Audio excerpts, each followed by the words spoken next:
Before empires rose in stone, there was only wind. Before Rome ruled the world, before the Ottomans marched west, a storm was gathering in the east.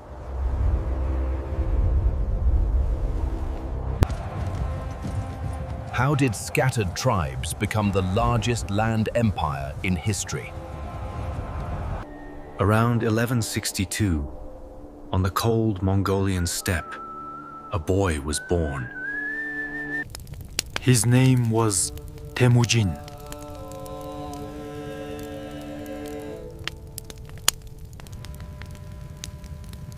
Legend says he was born clutching blood, a sign of destiny.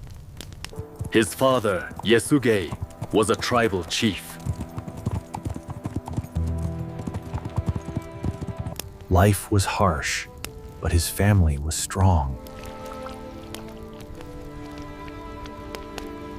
But enemies surrounded them.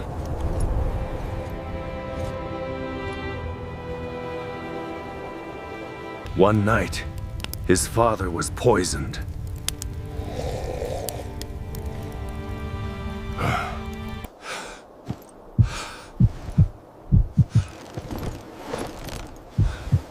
But deadly. Temujin was only 9. Without a leader, the tribe abandoned them.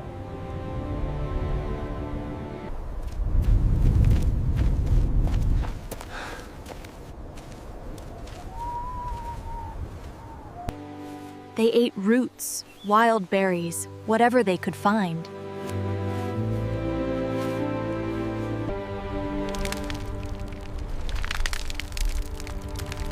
Winter showed no mercy, and enemies watched.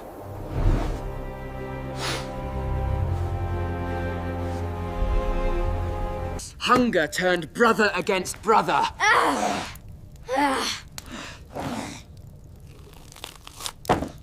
Temujin made a choice.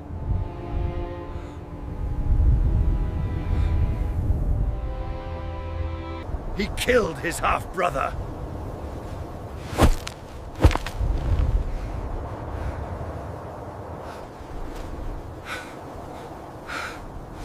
Survival had changed him. Soon, another trial came.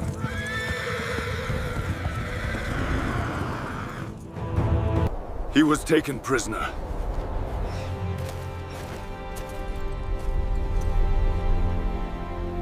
Bound with a heavy wooden collar.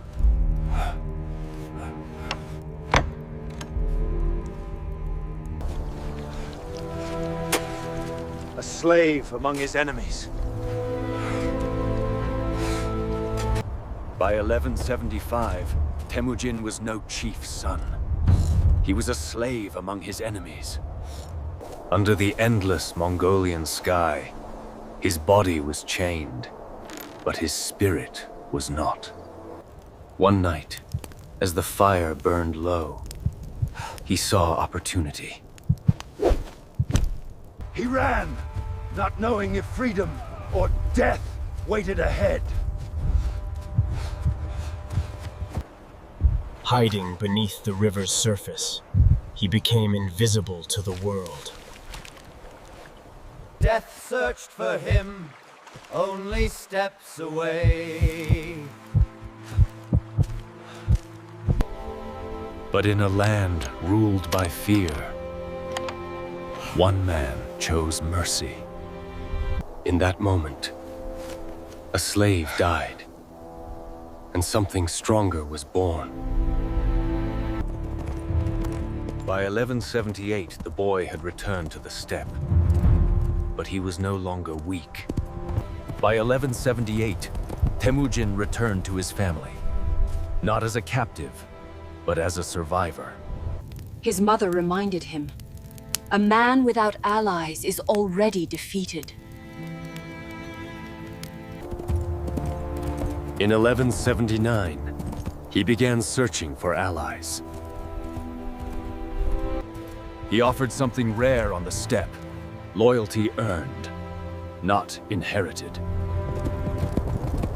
One by one, men chose to follow him.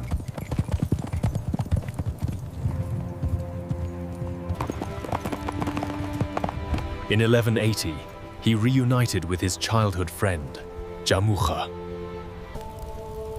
They swore brotherhood beneath the eternal sky. They dreamed of uniting the tribes, of ending endless betrayal. His camp began to grow, not through fear, but through belief. On the endless steppe, a new kind of leader was rising. In 1180, Temujin married Berthe, a union promised years before. For a brief moment, the steppe felt calm. But in 1181, old enemies returned. The Merkit tribe struck without warning, and Berthe was taken.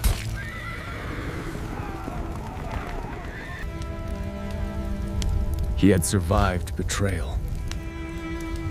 But this loss cut deeper. When his wife was taken, he rode into war. In 1182, he called upon every ally he had earned.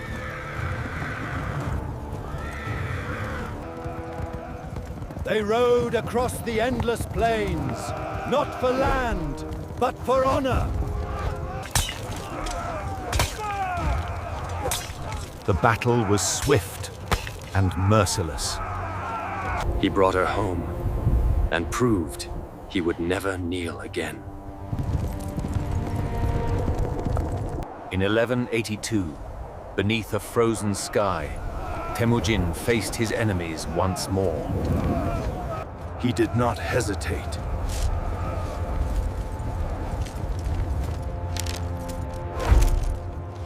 Arrows darkened the winter air.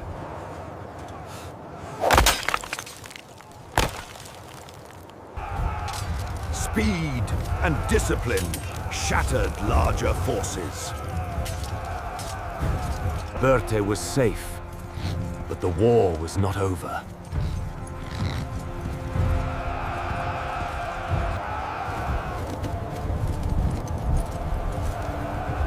Victory came swiftly.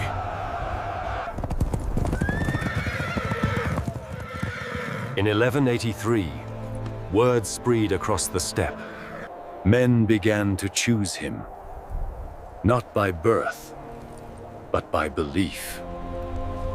Each victory brought followers.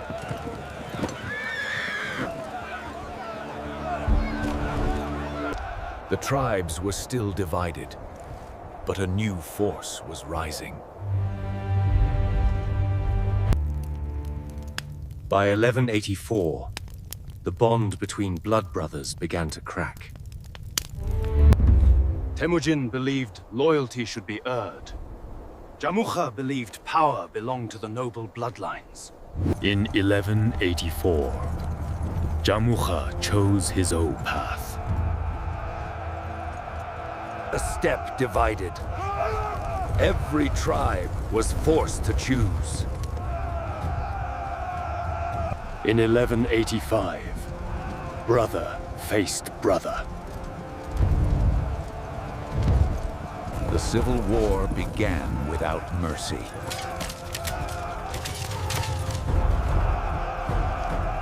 The land that raised them now drank their blood. Friend became rival, and Mongolia burned.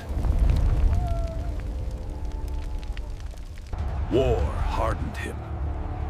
Mercy became rare. The steppe was no longer divided by tribes. It was divided by destiny. By 1185, the steppe had been torn apart by civil war. But one man remained standing. Those who once doubted him now watched in silence. They chose him, not because of his blood, but because he survived. In 1186, a new banner rose over the steppe. The broken tribes were becoming one force.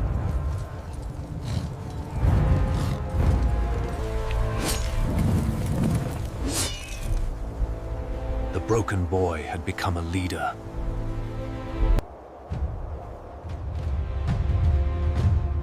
He would not stop here. He would unite the tribes, or die trying. The world did not yet know his name, but it soon would.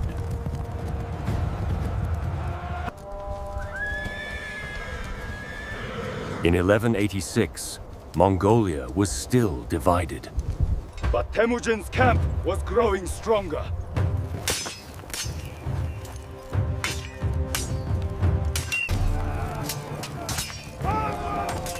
Old tribal rivalries refused to die. Temujin saw what others could not. Unity was stronger than revenge. Instead of killing them, he offered them a choice. Serve with loyalty and be treated as equals.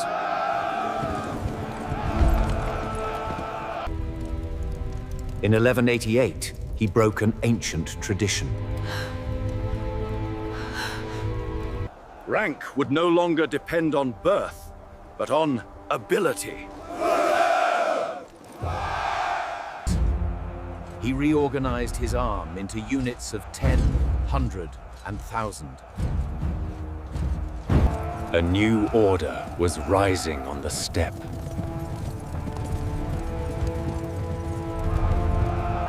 In 1189, his followers declared him their Khan. But Jamukha would not accept this.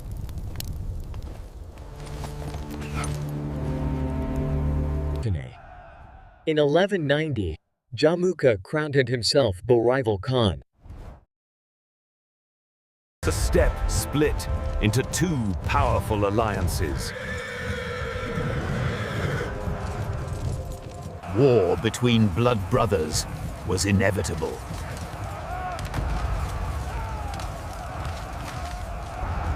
In 1191, the steppe erupted into battle.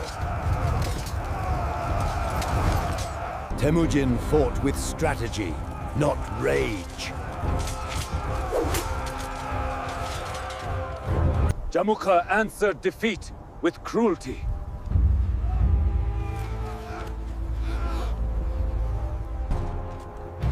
By 1192, tribes began to notice the difference. Loyalty was shifting, and power was changing hands. By 1193, Temujin was no longer defending. He was advancing. Smaller tribes chose submission over destruction. In 1194, he shattered tradition. Rank would no longer be inherited. It would be earned. He rebuilt the tribes into units of loyalty, not blood. By 1195, discipline replaced chaos. But his enemies were not finished.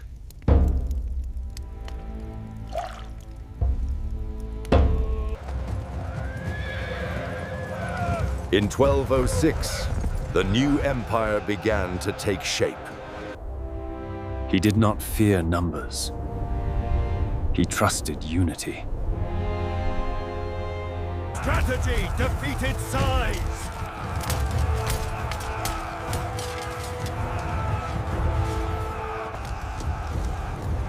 By the end of 1196, Temujin stood stronger than ever. After the great victory of 1196, the balance of the steppe had changed. Across Mongolia, tribes watched carefully. Many chose loyalty before war reached them. Jamukha's power began to crumble.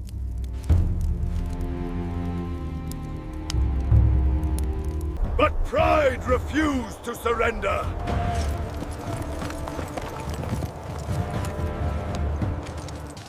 In 1199, the rivals met once more. The battle was swift and ruthless.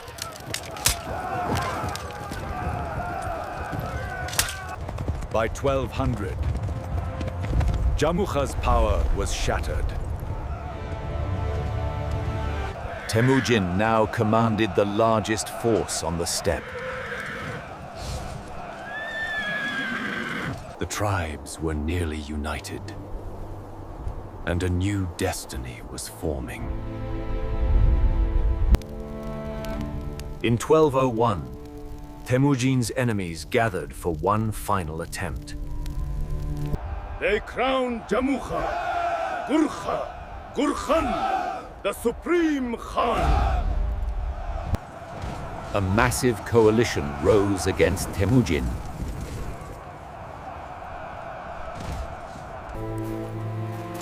His forces were smaller, but united.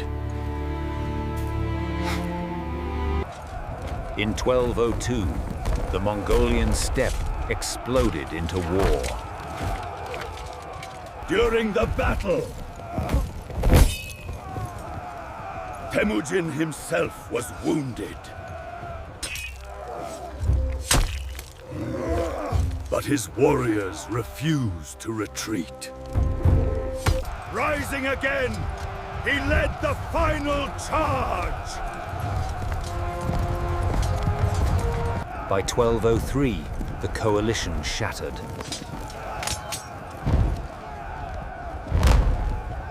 Jamukha, once Temujin's brother, now rode alone. By 1204, Temujin began the final campaign to unite the steppe. Across Mongolia, his army marched without fear. One last powerful tribe stood in his way.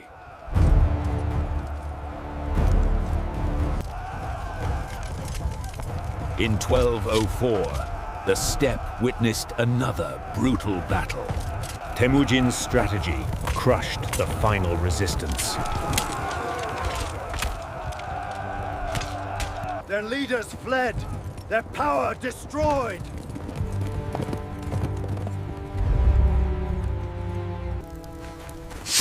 In 1205,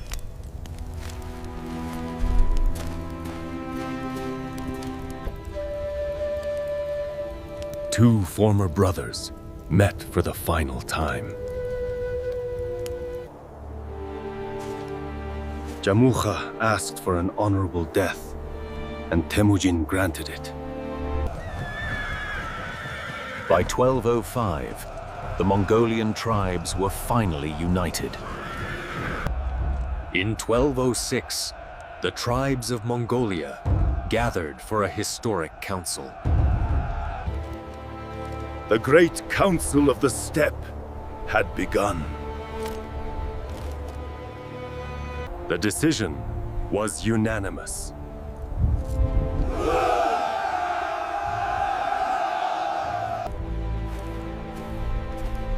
The man who united the tribes was called forward.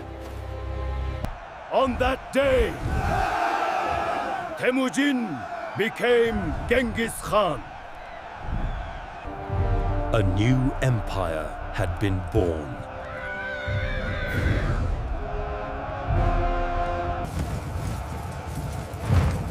The warriors of the steppe now followed one ruler. He created new laws to unite the empire. The world had never seen such unity from the steppe. But uniting Mongolia was only the beginning.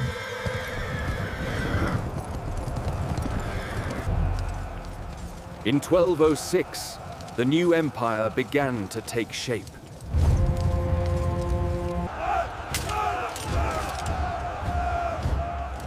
Genghis Khan built a powerful military system. In his empire, loyalty mattered more than noble birth. A network of messengers connected the growing empire. The Mongol army became the most disciplined force of its time.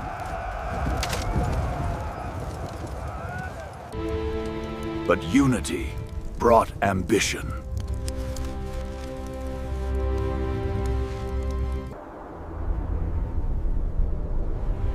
Beyond the steppe, rich kingdoms awaited. In 1207, the Mongol army began to move.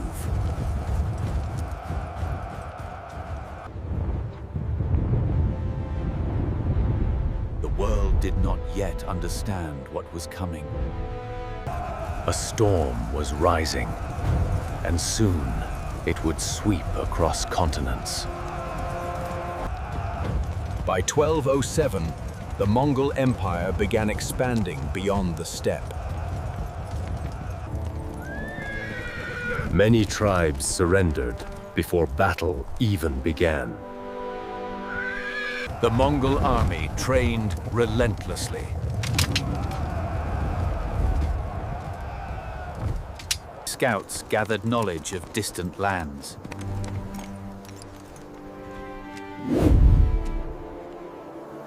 Every road, every kingdom was carefully studied.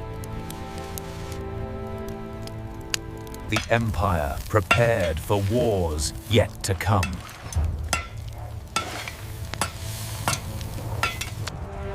By 1209, the Mongol army stood ready.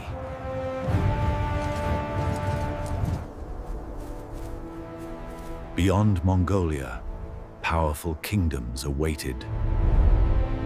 The storm of the steppe had begun to move. And soon, the world would feel the power of the Mongols. In 1209, the Mongol army launched its first campaign beyond the steppe. Beyond the horizon, powerful kingdoms stood waiting. The Mongols adapted quickly, even to siege warfare. The first cities soon felt the fury of the steppe.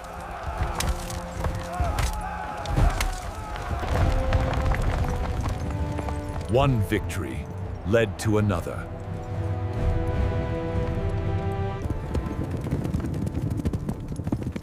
Across Asia, rumors of the Mongols spread. The empire continued to grow.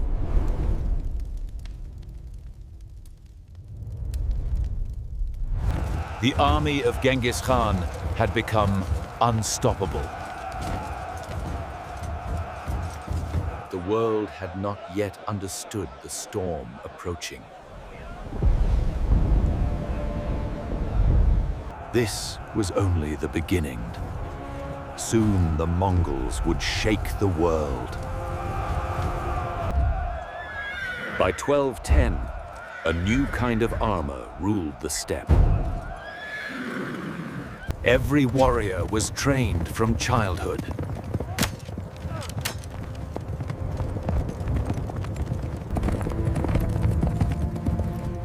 The Mongols mastered the deadly art of horse archery.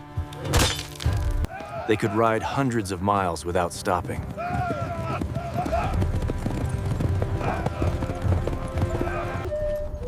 The horse was their weapon, their home, their survival. Discipline made the Mongol army unstoppable. Orders traveled instantly through signal flags.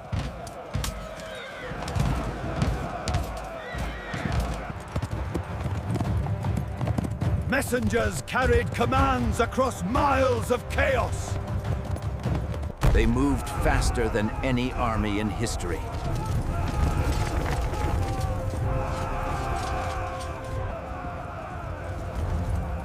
When the Mongols attacked, it felt like a storm.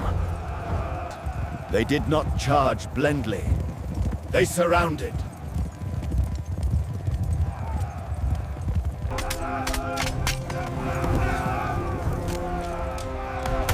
Every movement was planned. They mastered the art of the false retreat.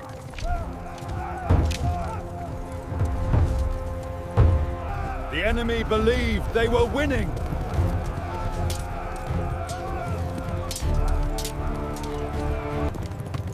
But the trap was already set. From every direction, arrows fell like rain.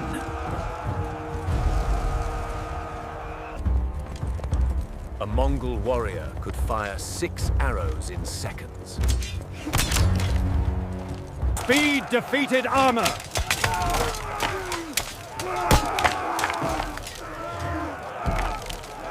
Communication made the army unstoppable.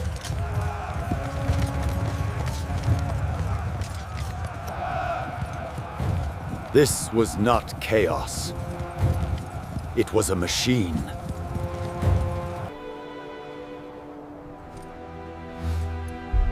Before the attack, they watched.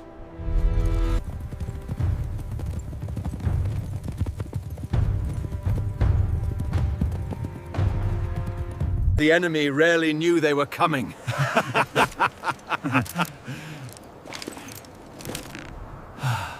And when they came, it was too late.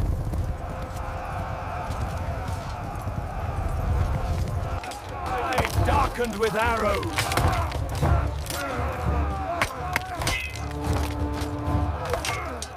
Sometimes, they let survivors go. To carry a message.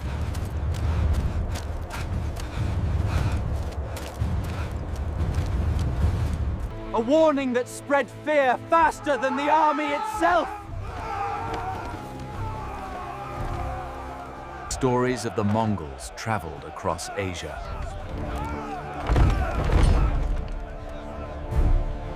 An army that moved like lightning and struck like a storm. Mongol warriors rode with many horses, changing mounts without stopping. This gave them incredible speed.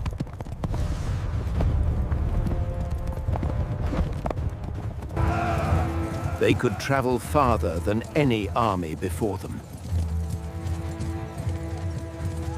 Every unit followed strict orders.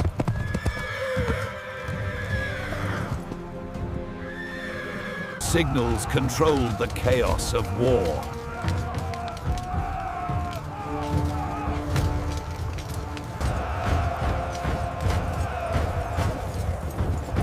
The Mongol army was disciplined. Every warrior was trained from childhood. They attacked from every side.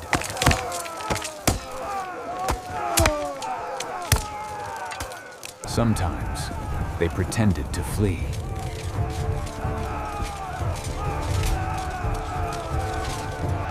Many armies believed they had won.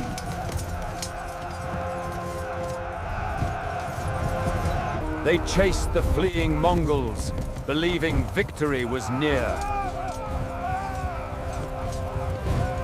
But the retreat was a trap.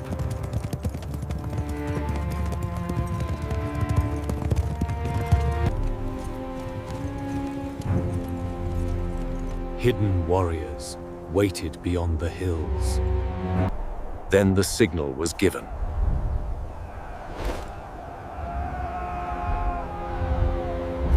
The riders turn!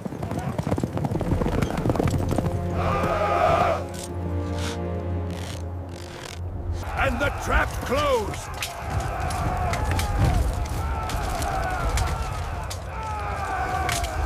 The enemy was surrounded!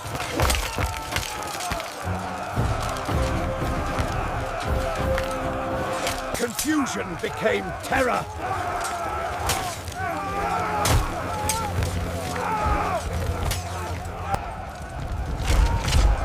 The Mongols struck without mercy. This tactic destroyed armies again and again.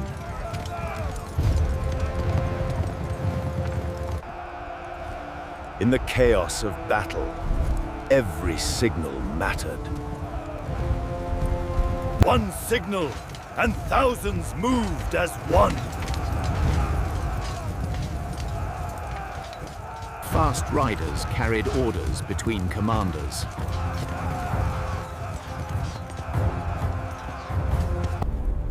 Even arrows could carry messages. A single signal could change the battle.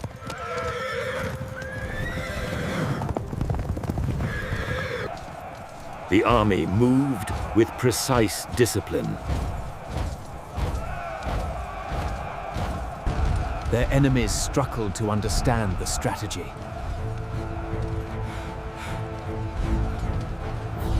They surrounded their enemies with patience.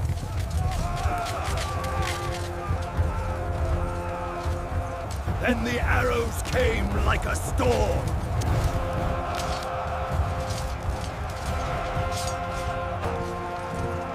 The Mongol war machine was unstoppable.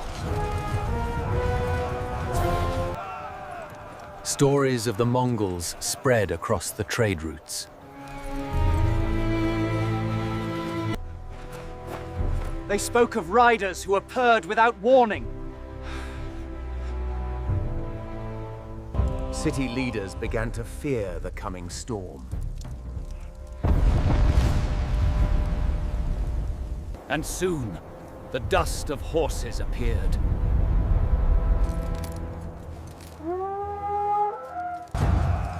The Mongol army had arrived.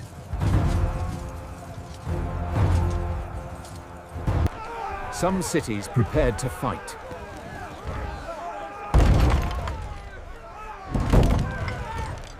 But many chose surrender instead.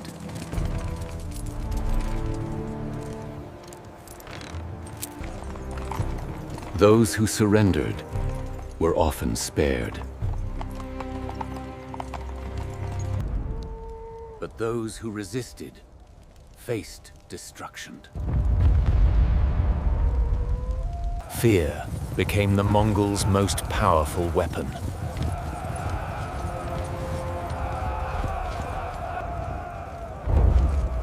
The Mongol war machine kept moving west. Scouts mapped every road and river. Orders traveled quickly across the army. No mountain, no desert could stop them. Powerful kingdoms prepared to resist.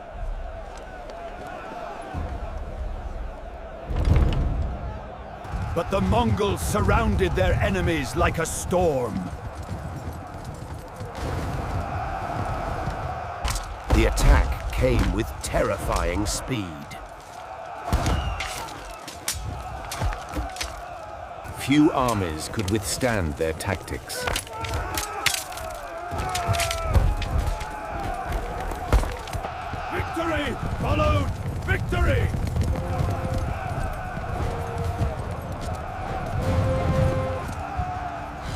world began to fear his name.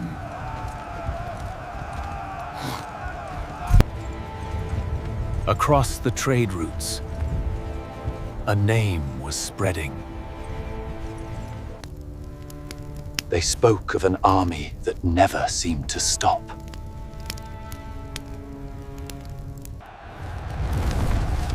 Kingdom after kingdom fell before them. They fought in deserts, forests, and frozen rivers. And when the Mongols appeared,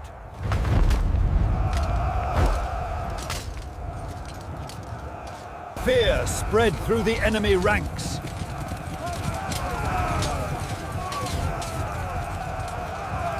Many chose surrender over battle.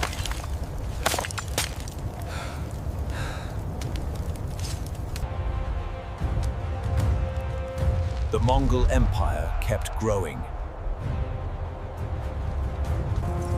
The riders of the steppe were now unstoppable.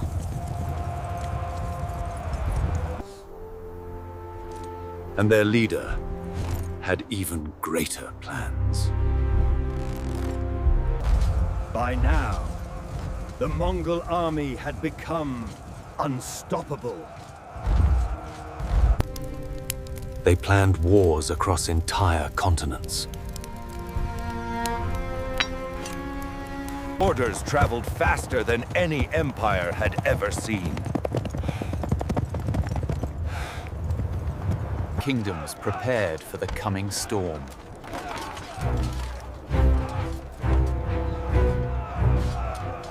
But few armies could stop them.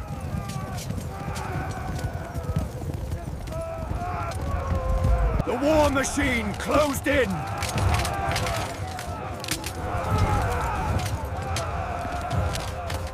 The empire continued to grow.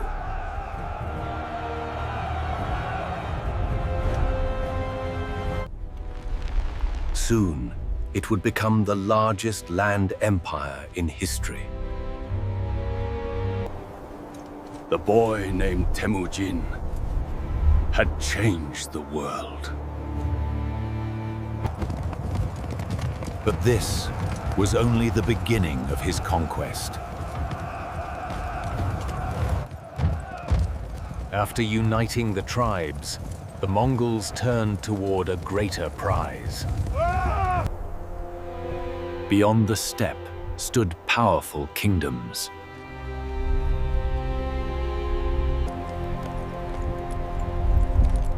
And the Mongols were watching.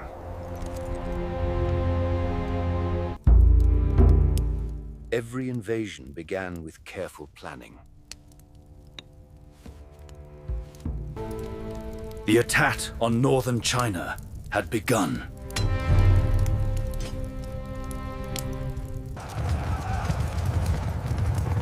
The riders of the steppe moved like a storm. China's armies prepared to resist. The first attacks came swiftly.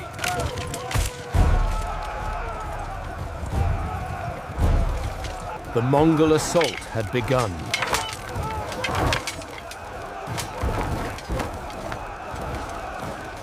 And the war for Asia was underway.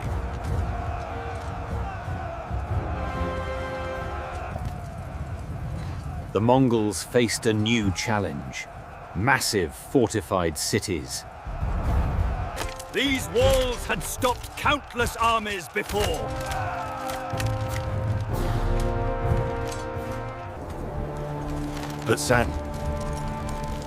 But the Mongols adapted quickly. They forced captured engineers to build powerful siege weapons. Soon, massive machines stood before the walls. Fire rained down on the defenders.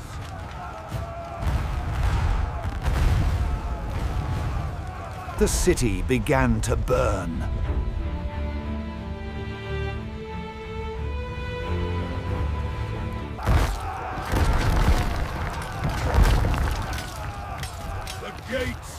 slowly collapsed.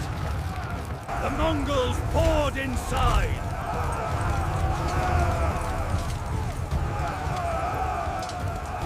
One more city had fallen to the Mongol Empire. The Mongol army pushed deeper into China. Every watchtower carried the same warning. The Jin dynasty prepared for war.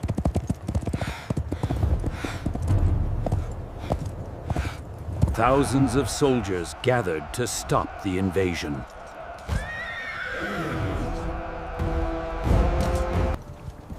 But the Mongols were already watching. The attack came with lightning speed. Arrows darkened the sky.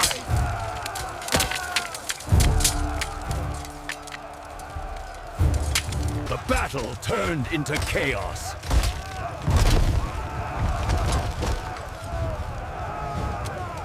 The Mongols surrounded their enemy.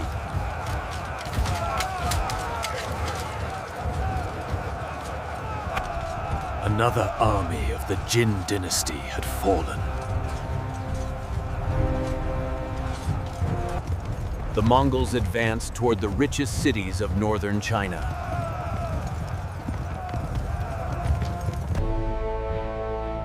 Before them stood Zhongdu, the capital of the Jin Empire. The city believed its walls were unbreakable.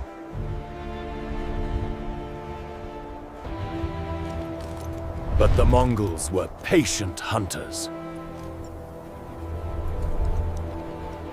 Soon, the city was surrendered.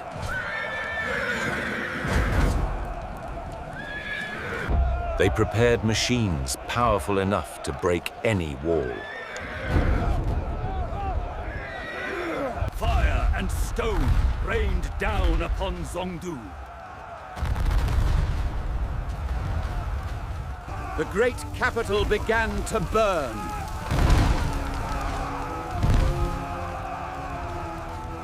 The Mongols broke through the defenses.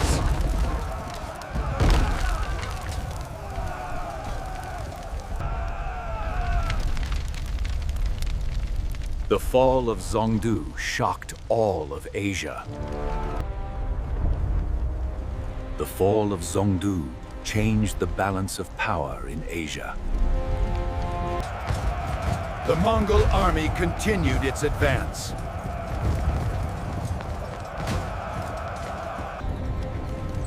Across Asia, the Silk Road carried wealth and power.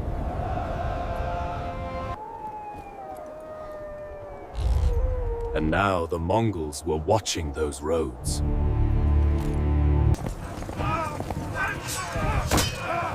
Soon, the great trade routes fell under their control.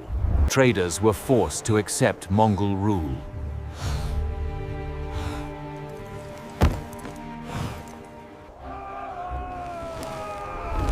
City after city joined the Mongol Empire. The Mongols now controlled the flow of trade.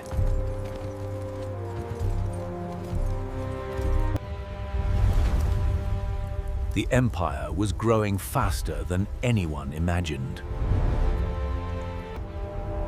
But even greater conquests were coming.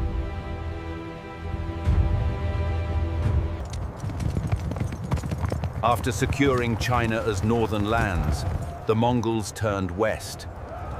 Central Asia was rich with trade and powerful cities.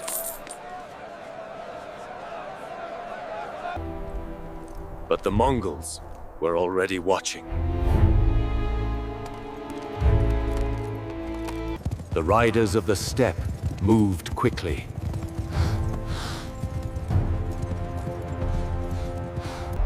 And soon, the cities saw the storm coming.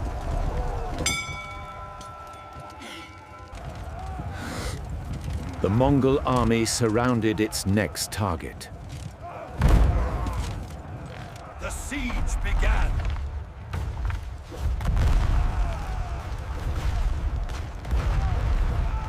The defenses began to crumble.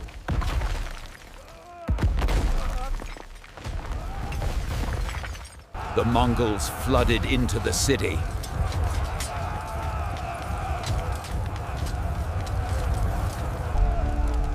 Another city of Central Asia had fallen.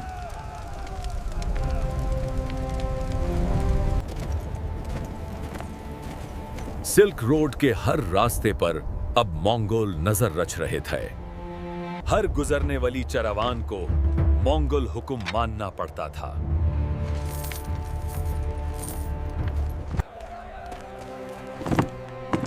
Tax और tribute ने silk road को Mongol control में ला दिया। हर पहद और रास्ता अब Mongol नाजर के नीचे था। लेकिन फिर एक गलती हुई जो दुनिया के लिए तबाही बन गई।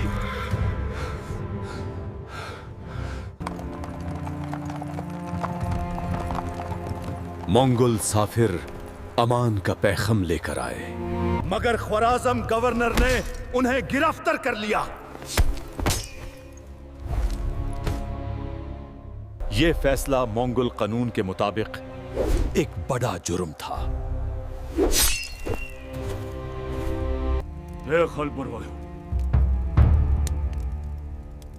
जब खबर गेंघिस खान तक पहुंची, उसने बदला लेने का फैसला कर लिया। 1219 में मंगोल फौज ख्वाराज़म एम्पायर की तरफ रवाना हो गई। हर शहर और हर रास्ते पर पहले ही स्ट्रैटेजी बन चुकी थी। मंगोल फौज एक नहीं, कई हिस्सों में तकसीम होकर हमला करती थी। ख्वाराज़म के सिपाही दूर से आने वाली तूफान जैसी फौज को देखकर घबरा गए। यह सिर्फ जंग नहीं थी, यह एक एम्पायर की तबाही की शुरुआत थी। 1220 में मंगोल फौज बुखारा शहर तक पहुंच गई।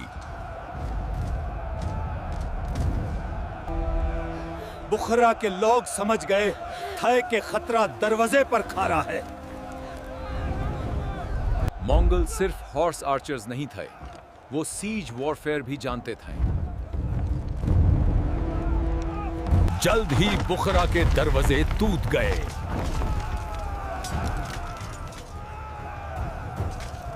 बुखारा गिर चुका था और मंगोल फौज अब रुकने वाली नहीं थी। बुखारा के बाद अगला निशाना था समरकांद। समरकांद उस वक्त सेंट्रल एशिया के सबसे अमीर और मजबूत शहरों में से एक था। मंगोल फौज ने शहर को हर तरफ से घेर लिया। समरकांद के डिफेंडर्स तैयार थे, लेकिन मंगोल स्ट्रैटेजी उनसे कहीं ज्यादा पावरफुल थी। आसमान में आग के गोले उड़ रहे थे। उनकी डिसिप्लिन और स्पीड ने हर डिफेंडर को हैरान कर दिया।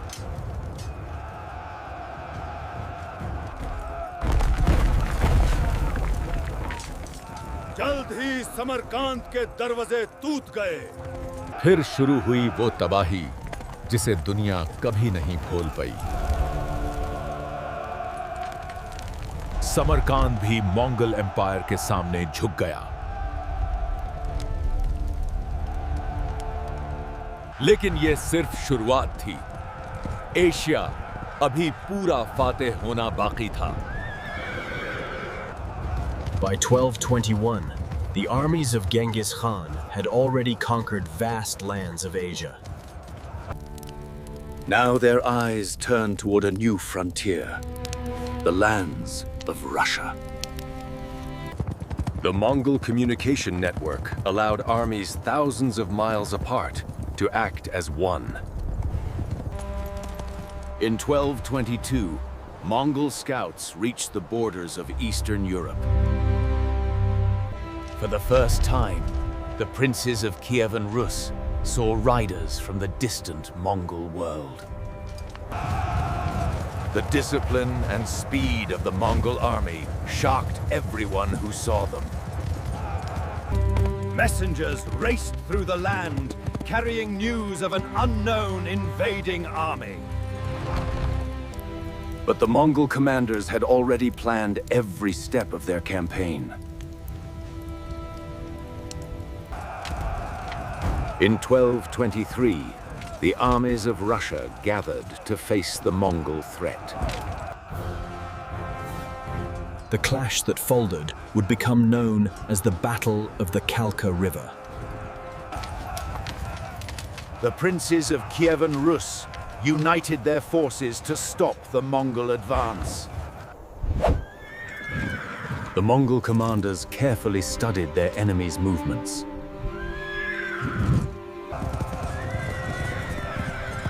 Then the Mongols did something unexpected. They began to retreat. Believing the enemy was fleeing, the Rus armies began chasing them. For days, the Mongols lured their enemies deeper into the steppe. And then, the trap was sprung! Mongol cavalry surrounded the pursuing army from every side.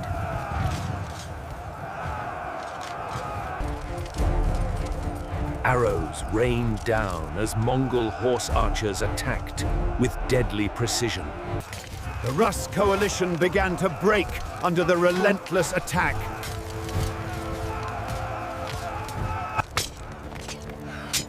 The Battle of the Kalka River ended in a devastating defeat for the Rus armies. After the defeat, the surviving soldiers fled in every direction.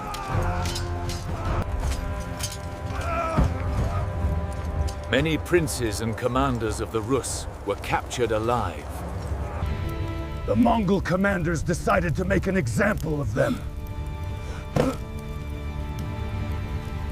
The defeated leaders realized the power of their new enemy.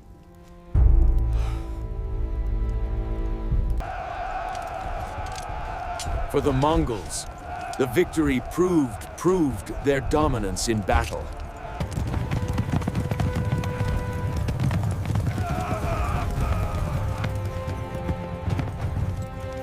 People across the region began hearing terrifying stories about the Mongols.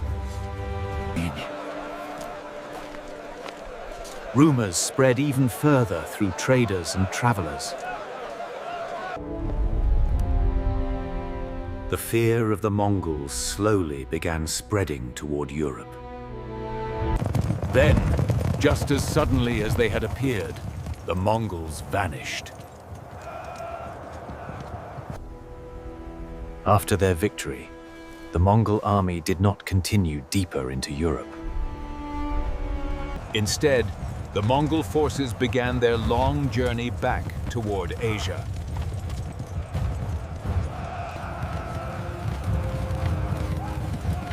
They had completed a massive reconnaissance of the western lands. In the lands of Rus, the people slowly began rebuilding after the disaster. The princes tried to understand who these riders really were. Stories of the Mongols spread slowly across Eastern Europe.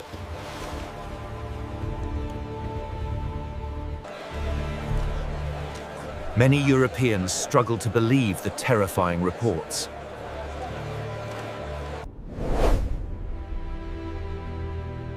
To most of Europe, the Mongols were still a mystery.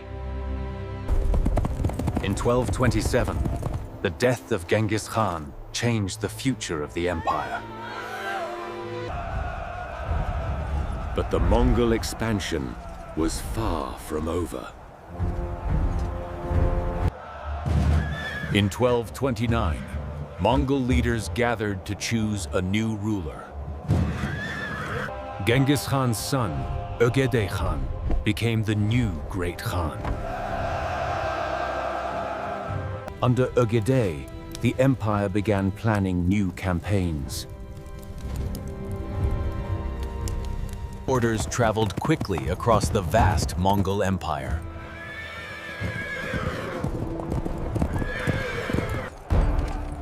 Armies from across the empire were called together. The Mongol warriors prepared for another long campaign.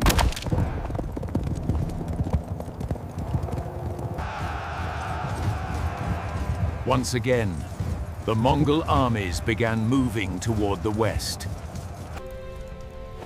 In 1235, a great council approved the invasion of Europe.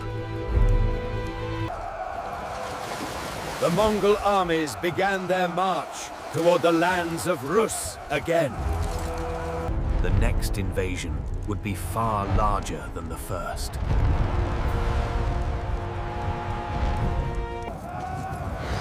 In 1236, the Mongol invasion of Eastern Europe officially began. The first targets were the lands of the Volga Bulgars. Mongol siege tactics quickly shattered city defenses.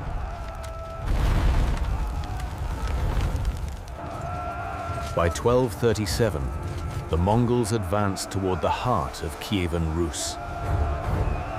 Cities rushed to prepare for the approaching storm.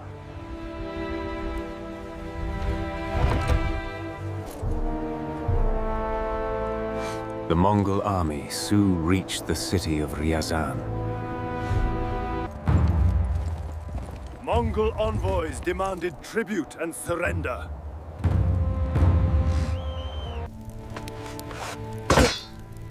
But the rulers of Ryazan refused to submit. The Mongol army quickly surrounded the city. The siege of Ryazan had begun.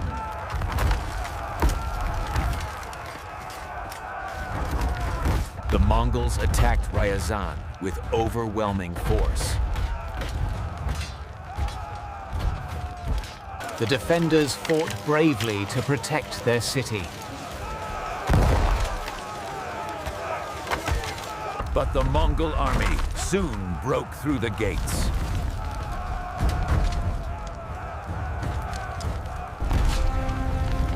The city of Ryazan was overwhelmed.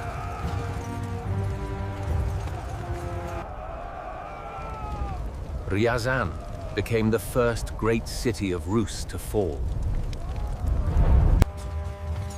In 1238, the Mongol army continued deeper into the lands of Rus.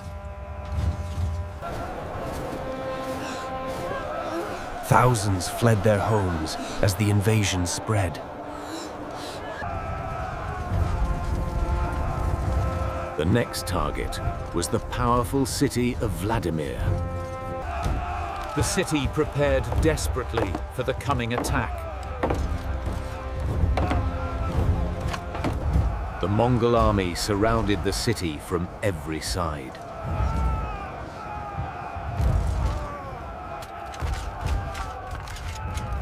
The Mongol assault on Vladimir began with relentless attacks. The defenders fought bravely, but the Mongol army was unstoppable.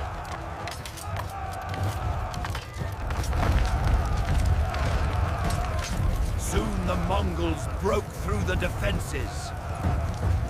The great city of Vladimir fell to the Mongol invasion. City after city across Rus began to fall. By 1239, the Mongol armies were pushing even further west.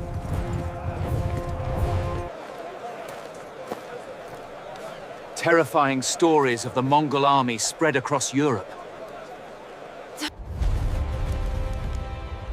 Many kingdoms feared the Mongols might soon reach their lands. The Mongol advance seemed unstoppable. The Mongol Empire was now standing at the gates of Europe. In 1227, the death of Genghis Khan shocked the vast Mongol Empire. The greatest conqueror in history was gone, but his empire remained. The news spread quickly across the Mongol world. Mongol leaders gathered to decide the future of the empire.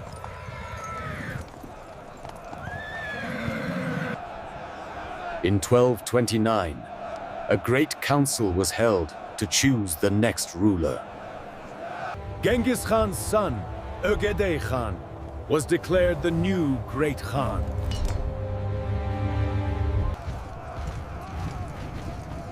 Under Ögedei, the Mongol Empire continued to expand rapidly. The empire now stretched from the Pacific Ocean to Eastern Europe. The Mongols began organizing the lands they had conquered.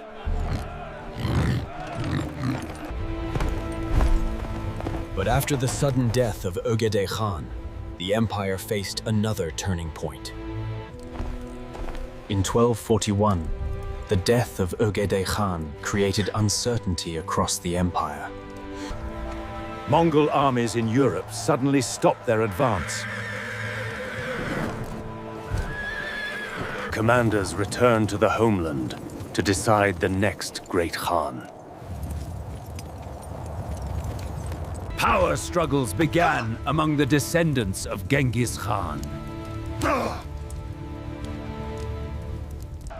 In 1246, Guyuk Khan was chosen as the new Great Khan.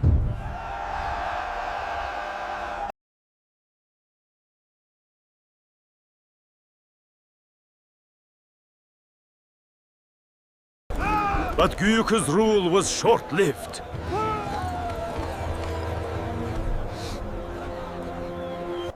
In 1251, Mongol Khan rose to power. He reorganized the empire and launched new campaigns. Mongke assigned great missions to his brothers. Mongke Khan sent his brothers to expand the empire in different directions. Hulagu Khan was ordered to conquer the powerful kingdoms of the Middle East.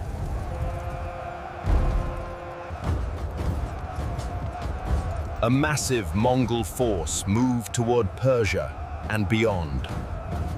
Meanwhile, Kublai Khan was sent to lead campaigns in China.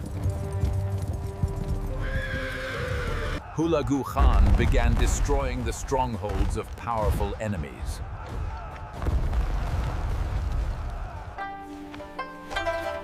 Kublai Khan began learning Chinese culture and governance. Hulagu Khan's army reached the great city of Baghdad.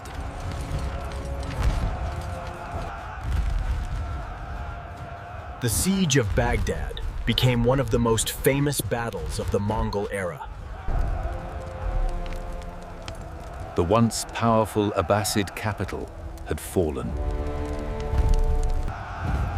While Hulagu conquered the west, Kublai Khan pushed deeper into China.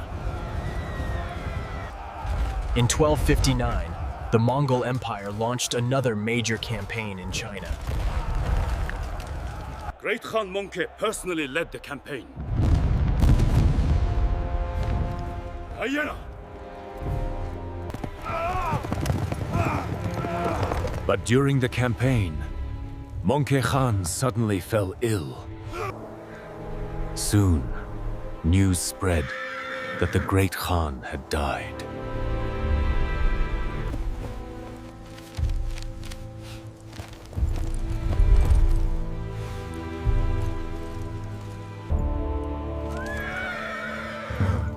brothers now competed for control of the empire.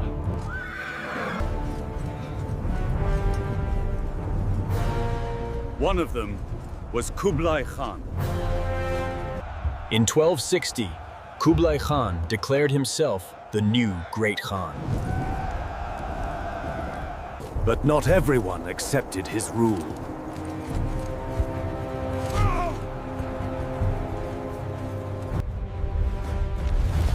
The once unified Mongol Empire began dividing into powerful khanates. After years of conflict, the Mongol Empire began dividing into powerful regions. One region became the Chagatai Khanate in Central Asia. In the Middle East, Hulagu's descendants ruled the Ilkhanate. In Eastern Europe and Russia, the Golden Horde controlled the northern territories. Kublai Khan ruled the eastern part of the empire. He began adopting Chinese traditions and administrative systems. Kublai built a powerful new government in China. The Mongols now ruled much of northern China. Trade across Asia flourished under Mongol protection. In 1271, Kublai Khan officially founded the Yuan dynasty in China. Kublai Khan officially declared the Yuan dynasty as the new ruling dynasty of China. Kublai Khan established his capital at the great city of Khanbaliq. Mongol rulers began working with Chinese administrators to govern the empire. Trade routes across Asia became safer than ever before. Travelers from distant lands reached the court of Kublai Khan. Great Khan, I am your humble servant from Venice. Among them was Marco Polo, who later described the wonders of the Mongol Empire. Merchants from many cultures met and traded across the Mongol world. The Mongol postal network connected cities across thousands of miles. This peaceful era became known as the Pax Mongolica. For the first time in history, much of Eurasia was connected under Mongol rule. By the late 1200s, the Pax Mongolica connected much of Eurasia. Merchants could travel thousands of miles under Mongol protection.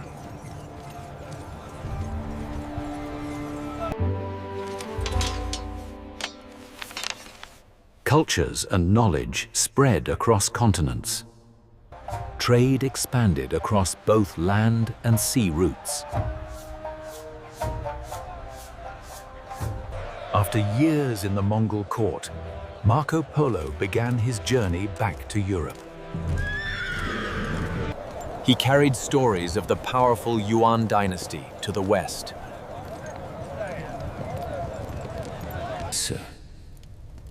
But the great ruler, Kublai Khan, was now growing old. After decades of rule, his reign was coming to an end. In 1294, Kublai Khan passed away.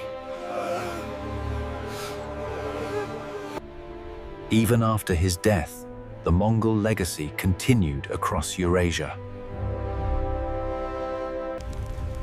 After Kublai Khan's death, the Mongol world remained divided into several powerful khanates. The Yuan dynasty continued ruling China for many years. Trade routes remained active across the Mongol-controlled world.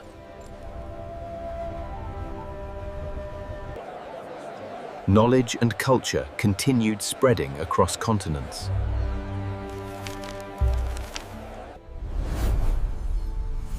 The Mongol era helped connect East and West like never before. The Mongol conquests had once brought destruction, but also unity. Historians began recording the story of the Mongol Empire.